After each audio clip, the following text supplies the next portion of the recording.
نحمدہ و نصلی علی رسولہ الکریم اما بعد اعوذ باللہ من الشیطان الرجیم وما امروا الا لیعبدوا اللہ مخلصین لہ الدین، اور لوگوں کو اس کے سوا کچھ حکم نہیں دیا گیا کہ وہ دین کو اللہ کے لیے خالص کر کے اس کی عبادت کریں۔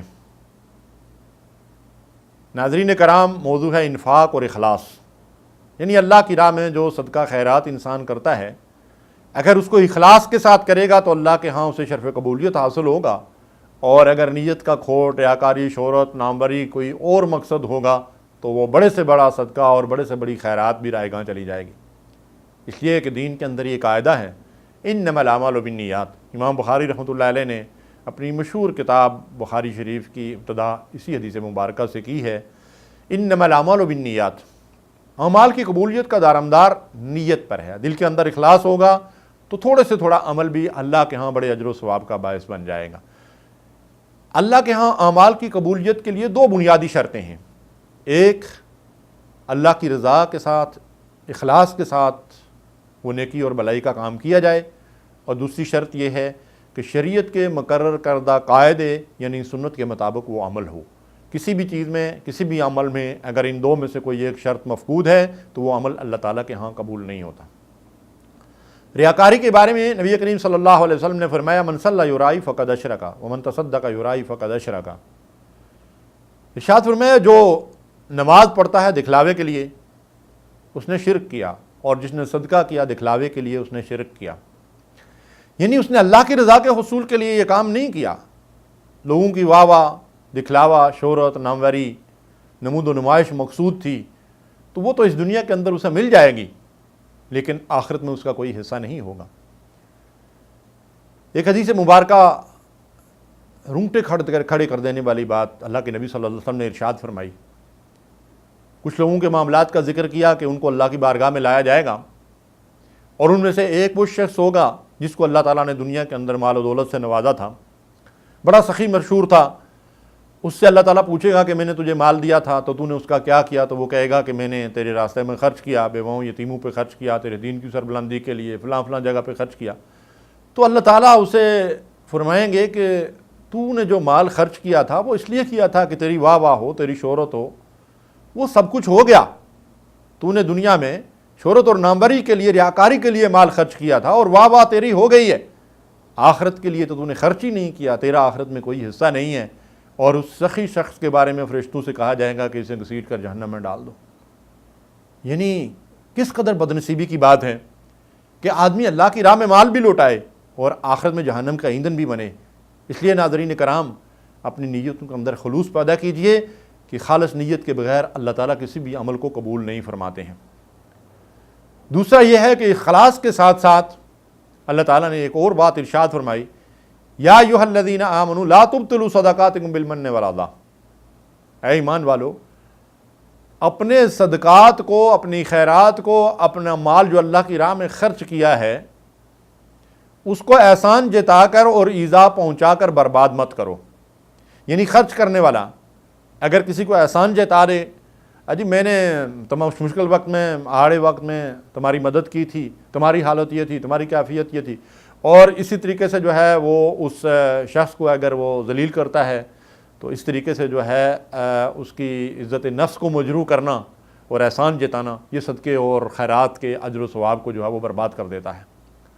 امام مسلم نے ایک حدیث مبارکہ روایت کی ہے کہ قیامت کے دن اللہ جن 3 آدمیوں سے کلام نہیں کرے گا ان میں سے ایک وہ شخص ہوگا جو احسان جتلانے والا تھا۔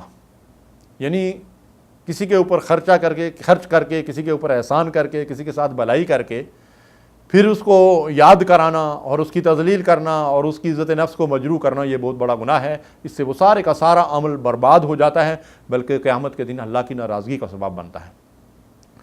بخاری شریف کے اندر ایک حدیث ہے جس میں اللہ کے نبی صلی اللہ علیہ وسلم نے فرمایا کہ تمہیں اللہ کی طرف سے رزق دیا جاتا ہے کمزوروں اور فقیروں، محتاجوں اور ضرورت مندوں، یعنی کمزور لوگوں کے ذریعے سے۔ سبحان اللہ۔ اس کا مطلب یہ ہے کہ جب ہم کمزور لوگوں کے اوپر مال خرچ کریں تو وہ ہمارے مال کو قبول کریں تو ہمیں ان کا شکر گزار ہونا چاہیے کہ ان کے ذریعے سے تو اللہ تبارک و تعالی ہمیں مال دے رہا ہے اور مال کے اندر برکت ہو رہی ہے۔ آپ دیکھیے ابو عقیل رضی اللہ تعالیٰ عنہ ایک غریب آدمی تھے. غزوہ تبوک کے لیے جب رسول اللہ صلی اللہ علیہ وسلم نے مال اللہ کی راہ میں خرچ کرنے کی جو ہے وہ اپیل کی تو ابو عقیل رضی اللہ تعالیٰ عنہ نے سوچا کہ میرے پاس تو زیادہ مال نہیں ہے، بلکہ تھوڑا بھی نہیں ہے، فاقوں تک نوبت آ جاتی ہے. لیکن گھر سے نکلے اور رات بھر جا کر کہیں کسی کے کھیت کے اندر جو ہے وہ کام کرتے رہے. کھجوروں کی پوٹلی ملی، آدھی کھجوریں اپنے بال بچوں کے لیے رکھ کر آدھی رسول اللہ صلی اللہ علیہ وسلم کی خدمت میں لا کر حاضر کر دیں. اور وہ کھجوروں کی پوٹلی لے کر شرماتے ہوئے ایک سائڈ پہ کھڑے تھے. لوگ مال لا کر جو ہے وہ ڈھیر کر رہے ہیں. اللہ کے نبی صلی اللہ علیہ وسلم لوگوں کی کیفیت سے، لوگوں کے حالات سے واقف تھے. ابو عقیل رضی اللہ تعالیٰ عنہ کو دیکھا کہ ایک کونے خدرے میں کھڑے ہیں تو شرماتے ہوئے کچھ پوٹلی ہاتھ میں پکڑی ہوئی ہے تو بلایا اور پوچھا کہ کیا ہے. تو انہوں نے کہا کہ کچھ کھجوریں محنت مزدوری کر کے ملی تھیں، ان میں سے آدھی گھر والوں کے لیے رکھ کے آیا ہوں اور آدھی یہ اللہ کی راہ میں دینے کے لیے لایا ہوں.